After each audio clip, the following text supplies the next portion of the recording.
నమస్తే రమగారు. నమస్తే జయ. రమగారు, ఏదైనా చిన్న సిరీస్ స్టార్ట్ చేద్దామండి. 2 భాగాలు ఓకేనా? అబ్బా సూపర్. 2 భాగాలు చెప్తాం. ఎందుకంటే మీరు చెప్పేస్తారు, మేము టకీ టకీ వినేస్తాం. వెంటనే పిల్లలకి చెప్పేసుకోవడానికి చాలా బాగుంటుంది. బౌద్ధ జాతక కథలు. ఓ బ్రహ్మదత్తుడు కాశీ రాజ్యానికి రాజుగా ఉన్నప్పుడు విదేహ రాజ్యానికి మహాజనకుడు అని ఒక రాజుగారు ఉండేవారు. ఈ విదేహకి అంటే మన సీతాదేవి తండ్రి. మిథిలా నగరం విదేహ. అక్కడ అందుకే కదా అమ్మవారిని సీతాదేవిని వైదేహి అంటారు. అవును, విదేహ నగరానికి చెందిన రాకుమార్తె కాబట్టి. అయితే ఈ విదేహ నగరానికి చేసిన రాజులందరికీ జనకుడు వాళ్ళ తాలూకు బిరుదం అన్నమాట. అలాగే ఉండేవి. అందరూ జనకుడే. మహాజనకుడు రాజుగా ఉండేవాడు. ఆయనకి 2 కుమారులు. అరిష్ట జనకుడు, పోల జనకుడు. వెనకాల జనకుడు అనేది ఉంటుందా రమగారు? వాళ్ళ ఇంటి పేరులాగా అనమాట. బాగుంది. అరిష్ట జనకుడు, ప్రోల జనకుడు. అయితే ఏమైందట, ఈ మహాజనకుడు మరణానంతరము అరిష్ట జనకుడు రాజయ్యాడు. ఆయనకు పట్టప్రాణి కూడా ఉండేది. అయితే ఈ ప్రోల జనకుడు ఏంటంటే తన అన్నయ్యని దింపేసి తను గద్దెనెక్కాలని అతని కోరికగా ఉండేది. కొంతమంది స్నేహితుల్ని కూడగట్టుకుని రహస్యంగా సమాలోచనలు చేసేవాడు. ఏ సమయంలో అరిష్ట జనకుడిని దింపేద్దాము అని మాట్లాడుకుంటూ ఉండేవారు. అయితే ఆ రోజుల్లో గూఢచర్యం చాలా గట్టిగా ఉండేది. వీళ్ళకి గూఢచారులు ఉండేవాళ్ళు, వార్తలు వచ్చేవి. కానీ అరిష్ట జనకుడికి ఒక ప్రీతి తమ్ముడంటే, అండ్ అంత నమ్మకం లేదు. ఓకే, వాడేం చేయలేదు, చిన్నపిల్లాడు, ఏదో సరదా పడతాడు. వాడేం చేస్తాడు, అలా నమ్ముతాడు. చాలా మంది అన్నదమ్ములు ఇప్పుడు కూడా మనం అలాంటి వాళ్ళని చూస్తాం చేయాలి. అవునండి. వాళ్ళ తమ్ముడు మెతకవాడని, అమాయకుడని, వాడికి ఏం తెలియదని, చిన్నపిల్లాడని భావిస్తారు. వాడు ఏమైనా చేసినా సరే తెలియక చేశాడు అనుకుంటారు. భలే సర్దుకుంటారండి. భలే సర్దుకుంటారు. నేనే డజన్ల కొద్ది అన్నదమ్ములు చూశాను చేయాలి. ఎంత సర్దుకుంటారో ఆ తమ్ముళ్ళని. వాడు ఏం చేసినా సరే తమ్ముడిని వదిలిపెట్టరు. ఆ తమ్ముడు అంత ప్రీతిగా ఉండే అన్నయ్యని ఏదైనా చేసేస్తారు.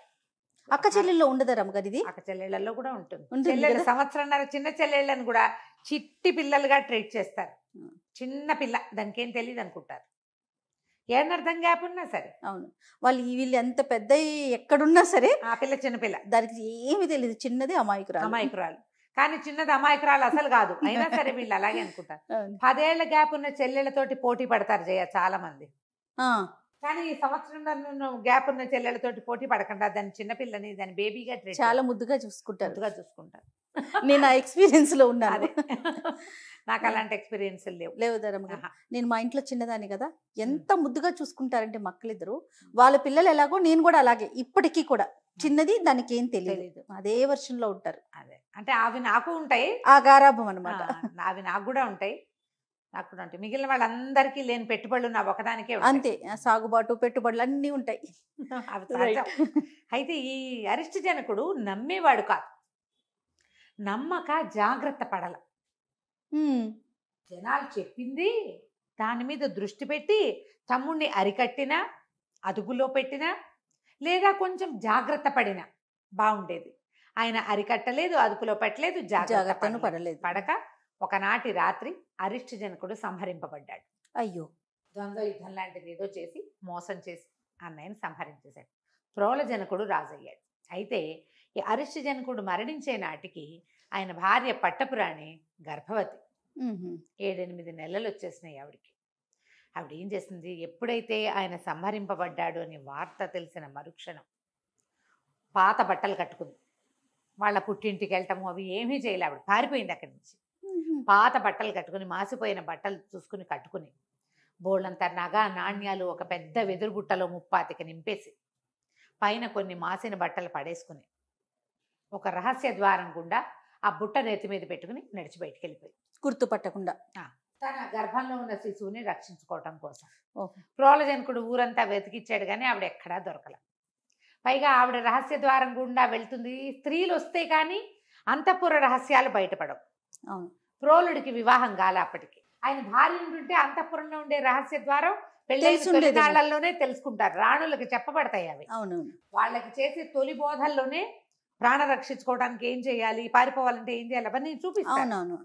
రాణి రాలా అతనికి తెలీదు. ఈవిడ రహస్య ద్వారం గుండా వెళ్ళిపోయింది బయటికి. ఈ వెళ్ళి వెళ్ళి వెళ్ళి వెళ్ళి నడుచుకుంటూ ఊరు బయటికి వెళ్ళిపోయింది. ఈవిడికి ఏదైనా ఊరు వెళ్ళిపోవాలి, ఈ ఊళ్ళో ఉంటే సేఫ్ కాదేమో అనిపించింది.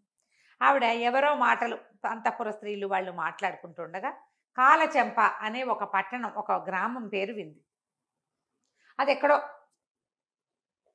అది ఎక్కడికి వెళ్ళాలో ఎలా వెళ్ళాలో తెలియదు. కానీ ఆ గ్రామంలో ఉన్న వ్యక్తులు మంచి వాళ్ళని, ఆశ్రయం దొరుకుతుందని నమ్మింది ఆవిడ. అంటే ఆ కాలచెంప గురించి వాళ్ళు చెప్పుకున్న మాటల్లో ఆవిడకి అలా అర్థమైందనమాట. మనం కూడా అలాగే కొన్ని అవునవును. ఒక ఫ్యాసినేషన్ ఏర్పడుతుంది. సరే ఏమైంది అని నడిచిపోతూ ఉంటే నడిచి వెళ్ళింది, ఒక చోట కూర్చుంది. బొట్టెక్కడ మోస్తుంది ఆవిడ, రాణిగారు, పైగా గర్భాలతత్వం, కడుపుతో ఉంది పాపం. సరే కూర్చుంటే ఒక బండి వాడు వెళ్తున్నాడు. ఓ అక్క ఎక్కడికి పోతున్నావు అని అడిగాడు. అడిగిపోతున్నా కాలచెంప వెళ్ళాలయ్యా అనగానే నేను ఆధారనే పోతున్నా, గంప బండి మీద పెట్టుకో, మెల్లిగా ఎక్కు, నేను దింపుతాలే, ఇంత బరువు వేసుకుని నేను నడుస్తావు, ఓపలేని దానివి అన్నాడు. వేల వేల దండాలు పెట్టుకుని ఆ బొట్ట ఎత్తుకుని తర్వాత మెల్లిగా అతను చిన్న పీట లాంటిది వేస్తే ఆ పీటకి ఎక్కి బండి మీద కూర్చు. ఆహారం లేదు, పాడు లేదు పాపం. ఆ బండి నడిచి నడిచి నడిచి ఒక 2-3 గంటలకి కాలచెంప నగరం చేరి ఊరికి చేరాక బండివాడు రోడ్డు మీదే ఎవరింటికి వెళ్ళాలక్క అన్నాడు. అనేసరికల్లా గ్రామాలకి చావళ్ళు ఉంటాయి, సావడి దగ్గర దింపేయి మా వాళ్ళ ఇల్లు అక్కడేనా. ఇల్లు తెలీదు, గ్రామ సావడి దగ్గర దిగేసింది. దిగాక ఏం చెయ్యాలి, సరే చూస్తూ ఏం చేసింది, ఆ పక్కనే చావడికి ఓ పక్కనే కాలువ ఉంది, వాళ్ళు వీళ్ళు కాలువలకి స్నానాలకు వెళ్తున్నారు. సరేలే ఎవరైనా ఆశ్రయం ఇవ్వకపోతారని ఆ బొట్టు ఏడ్చుకుంటూ పోయి ఆ చావట్లో కూర్చునేసరికల్లా ఆ దారిన ఒక బ్రాహ్మణ ఆయన తన శిష్యుల సమూహంతో నడిచేస్తున్నాడు. నడిచొస్తూ కొత్త మొహాలు కనపడితే పల్లెటూళ్ళలో ఇప్పటికీ మన ఊళ్ళలో అడుగుతారు ఎవరింటికి అని. ఈ కడుపుతో ఉన్న ఆవిడని చూసేసరికల్లా ఆయనకి ఏమనిపించింది, మాసిన గుడ్డగట్టు ఉంది కానీ ఇప్పుడు మొహం మాపు కాదు. కనిపెట్టి శిష్యులు నాపి ఆ లోపలికి వెళ్ళాడు.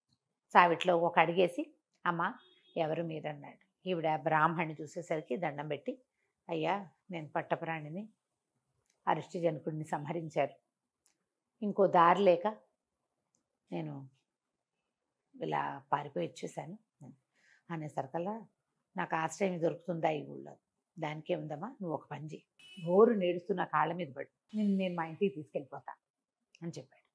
చెప్పంగానే ఆవిడ ఏడుస్తూ వచ్చి కాళ్ళు పట్టుకుంది. జనాలంతా చూశారు, శిష్యులు పరిగెత్తుకొచ్చారు, ఆవిడ ఎవరో ఏడుస్తుంది గురుగారు కాళ్ళు పట్టుకుంటుందని. ఆ గురుగారు ఆవిడ లేవదీసేసరికి శిష్యులంతా అడిగారు, ఏంటండి ఎందుకండి ఆవిడ ఏడుస్తుందంటే, ఇది నా కడగొట్టు చెల్లెలు, నేను మా ఊరు వదిలిపెట్టాక పుట్టిందిట, మా అమ్మ గడుపుతూ ఉంది నేనున్నప్పుడు, నేను వచ్చేసాక పుట్టింది, పాపం భర్త ఎక్కడికో వెళ్ళిపోయాట, నన్ను వెతుక్కుంటూ ఈ ఊరు వచ్చింది, నా పేరే నన్ను అడుగుతోంది, నా దురదృష్టం నా అదృష్టమో అని, పదండ్రా ఈ బొట్ట ఎత్తుకోండి అమ్మాయిని ఇంటికి తీసుకెళ్దామన్నాడు. బ్రాహ్మణుడి చెల్లెలు, పోనీలే, బాగుంది కదా, మంచి ఆలోచన. ఎవరో ఆశ్రయం ఇచ్చాడు కాదు చెల్లెలు, భర్త లేడు, ఆవిడ దగ్గర సువాసన చిహ్నాలు ఏం లేవు, విధవరాలని చెప్పుకునేవాళ్ళు ఊళ్ళో అంతా, ఆవిడకి పేరు లేదు, బ్రాహ్మణ ఆయన చెల్లెలు అంతే. ఆవిడ ఇక్కడికి వచ్చాక ఆయన శుభ్రంగా ఆవిడ స్నానం అది చేయించి, అమ్మ స్థిమితంగా ఉండు, ఇంతమంది శిష్యులు తింటున్నారు, నువ్వు ఒకదానివి బరువు కాదు, నీ బిడ్డ బరువు కాదు నాకు అంటే, ఆవిడ తన బుట్ట చక్కగా ఓ పక్కన జాగ్రత్తగా పెట్టుకుంది. వాళ్ళు ఎవ్వరూ ఆవిడ బుట్ట జోలికి రాలా. ఆ బుట్ట కిందంతా బంగారం ఉంది, వస్తువులు ఉన్నాయి కదా, ఆవిడ బ్రాహ్మడి చేతిలో పెట్టలేదు. తెలివిగలది ఆయన వద్దన్నాడు, ఆయన ఈవిడ నుంచి ఏం ఆశించాలి, ఆశ్రయం ఇచ్చాడు అంతే. అక్కడి నుంచి ఆవిడ ఆ ఇంట్లో ఆ పని ఈ పని చేసేది, ఏదో సహాయం చేసేది వాళ్ళ ఇంట్లో. యువతలుండి అంటే విధవరాలు అన్ని పనులు చేయకూడదు, అలాంటివి ఏవో ఉంటాయి కదా, యజ్ఞాలు చేసే కాలం కదా. సరే కొన్నాళ్ళకి ఈవిడికి చక్కటి మగపిల్లవాడు పుట్టాడు. ఈవిడ తన మావగారి పేరైన మహాజనకుడు పేరు పెట్టుకుంది పిల్లవాడికి. మహాజనకుడు అని పిలిచేవాళ్ళు, నడిచేది. అయితే మహాజనకుడు మమిత చురుకు, చాలా జనముద్దైన పిల్లాడు. ఏదో ఆటలాడుకోవడానికి దానికి దీనికి మొదట 2-3 ఏళ్ళు ఇళ్లలో ఉంటారు, 5 ఏళ్ళు వచ్చేసరికల్లా పిల్లలు రోడ్ల మీదకి పడిపోతారు. ఒక 8-10 ఏళ్ళు వచ్చేసరికల్లా గట్టిగా ఎదిగాడు పిల్లాడు, చాలా బలమైన వాడు. ఏదైనా ఆటల్లో పాటల్లో ఎవరినైనా కొట్టేవాడు, కొట్టంగానే తగాదాకు వచ్చేవాళ్ళు. అయితే ఆ పిల్లలు ఏం చెప్పారంటే, ఆ విధవరాలు లేదు, ఆవిడ కొడుకు కొట్టాడు మమ్మల్ని అనేవారు. అలాగే చెప్పుకుంటారు కదా ఊళ్ళల్లో. ఈ విధవరాలు కొడుకు అని 5-6 సార్లు విన్నాక 9-10 ఏళ్ళు వచ్చేసరికి పిల్లాడికి ఏమనిపించింది, విధవరాలు కొడుకుని సరే, ఈ విధవకి ధవుడు ఎవరు, మా నాన్న ఎవరు అని ప్రశ్న వచ్చింది.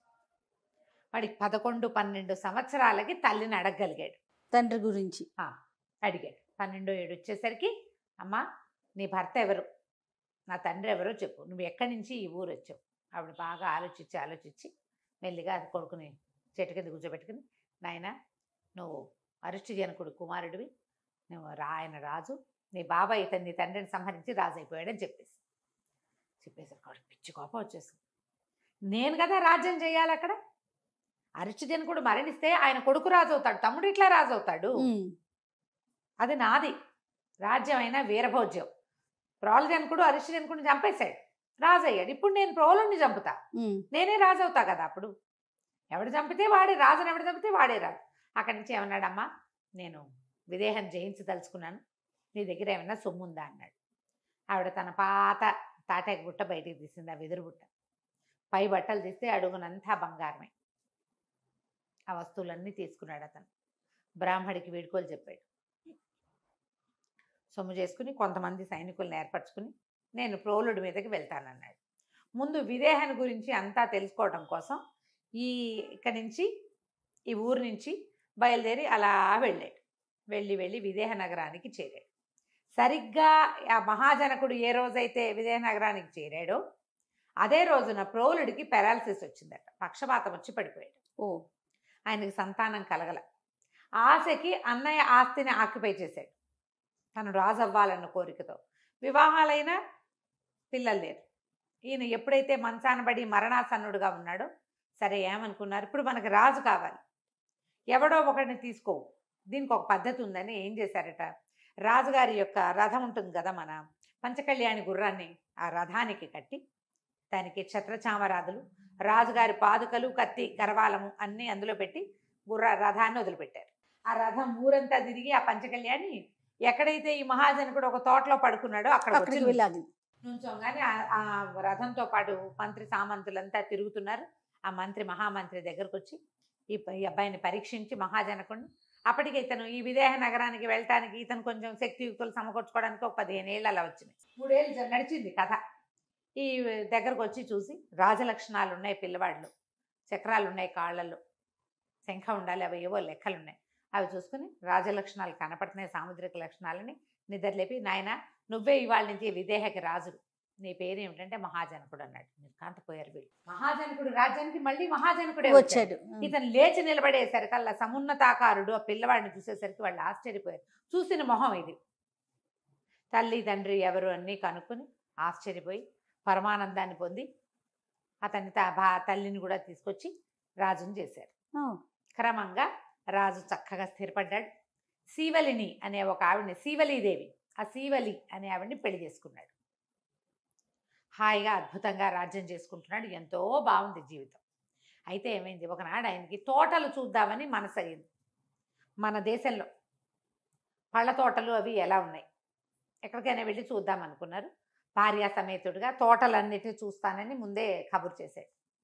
పరివారం అంతా బయలుదేరి. రాజుగారు వెళ్తాడంటే ఆయన ఒకడే ఎందుకు వెళ్తాడు, ఛత్రం చామరం పుచ్చుకుంటారు. మంత్రులు, సామంతులు, సేనాధిపతులు, దండనాయకులు, అంగరక్షకులు, గుంపు గోవింద బోళ్ళ తయారవుతారు. వీళ్ళంతా బయలుదేరితే ఒక పెద్ద తోటలోకి ప్రవేశించారు. 2 పెద్ద గున్నమావిడి చెట్లట, ఎంత ఆకర్షించినాయి. కొన్ని చెట్లు భలే అందంగా కనపడతాయి. ఆ అందమైన గున్నమావిడి చెట్లలో ఒక చెట్టు నిండా కాయలేనట, రెండో చెట్టు పచ్చగా కళకళలాడుతుంది కదా, దానికి ఒక పూత పిందాకాయ ఏమీ లేదు, మొగ చెట్టు. అది నేనేం చేశాడు, ఆ చెట్టు చూసి దాని సంతోషం పట్టలేక దాన్ని కావలించుకున్నాడు. ఆ పళ్ళన్నిటిని ముట్టుకున్నాడు. అక్కడి నుంచి ఒక పండు కోసి చాకుతో, ఆయన దగ్గర పిడిబాకు ఉంటుంది, చాకుతోటి ముక్క కోసి తిని ఎంత బాగుంది అని పరమానందంతో పదే ఆ చెట్లను చూస్తూ ముందుకెళ్ళిపోయాడు. ఎప్పుడైతే రాజుగారి ఈ చెట్టుకాయ కోసుకు తిన్నాడో ఆ వెనకాల వస్తున్న పరివారం అంతా పరమోత్సాహంగా చెట్టుకాయలన్నీ తుంపేశారు. ఆ ఉత్సాహాల్లో పైకెక్కి దిగేటప్పుడు కొమ్మలన్నీ విరిచేశారు. ఈయన తోటలన్నీ చూసుకుని తిరిగి వచ్చేసరికల్లా బోసిగా అందవిహీనంగా తయారైన చెట్టును చూసేసరికి నిర్ఘాంతపోయాడు. అన్ని పళ్ళతోటి అంత అద్భుతంగా ఉంది, ఇలా అయింది ఏంటిది. పక్కనున్న గున్నమావిడి చెట్టును చూస్తే అది అలాగే ఉంది, దాన్ని ఎవరు ముట్టుకోలేదు. ఆయనకి ఏమనిపించింది, సమృద్ధి ఉంటే కదా ఇలా ఉంటుంది, ఇది వద్దు నాకు, నాకు ఏ సమృద్ధి వద్దు, సన్యసించాలి నేను అనుకున్నాడు. అయ్యో సన్యాసం తీసుకో, బోధిసత్వుడు, అదే ఇక సన్యాసం తీసేసుకుందాము అని నిశ్చయం చేసుకున్నాడు. రాజు భార్య ఉన్నవాడు చటుక్కున సన్యాసం తీసుకోవాలంటే ఎలా, ఏం చేశాడో వచ్చే భాగంలో తెలుసుకుందాం. తప్పకుండా అండి. నమస్తే రమ్య గారు.